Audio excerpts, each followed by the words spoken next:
নরম সাদা লোমের প্রাণীটির তুষারময় পরিবেশে খেলাধুলা, বরফে গড়াগড়ি করা আর মায়ের সঙ্গে দুষ্টুমি দেখে মনে হচ্ছে এটি কোনো সিনেমার দৃশ্য।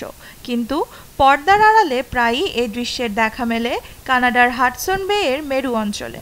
অঞ্চলটি মনোমুগ্ধকর শুভ্র তুষার ঘেরা সৌন্দর্য এবং বৈচিত্র্যময় বন্যপ্রাণীর পাশাপাশি মেরু ভল্লুকের জন্য বিখ্যাত।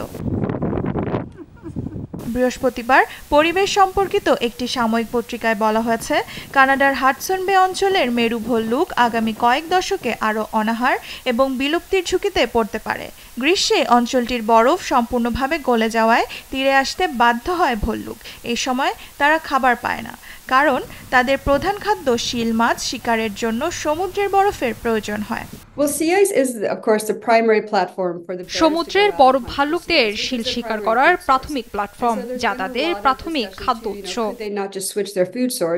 জলবায়ু পরিবর্তনের বিষয়ে প্যারিস চুক্তি বলছে, বৈশ্বিক উষ্ণায়নের তাপমাত্রা 1.5 ডিগ্রির বেশি হলে পশ্চিম হাডসন এবং দক্ষিণ হাডসন অঞ্চলের মেরু ভল্লুকরা গুরুতর সমস্যায় পড়বে।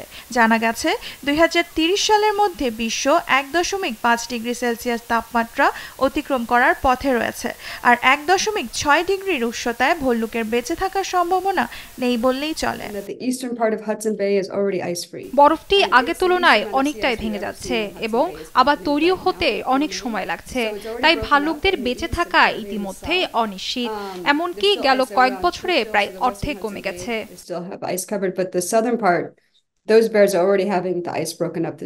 হাডসন বে অঞ্চলের মেরু ভল্লুকই নয়, প্রতিটি প্রাণীর জন্যই হুমকি হয়ে দাঁড়িয়েছে বৈশ্বিক জলবায়ু পরিবর্তন। নিউজ ডেস্ক, দেশ টিভি।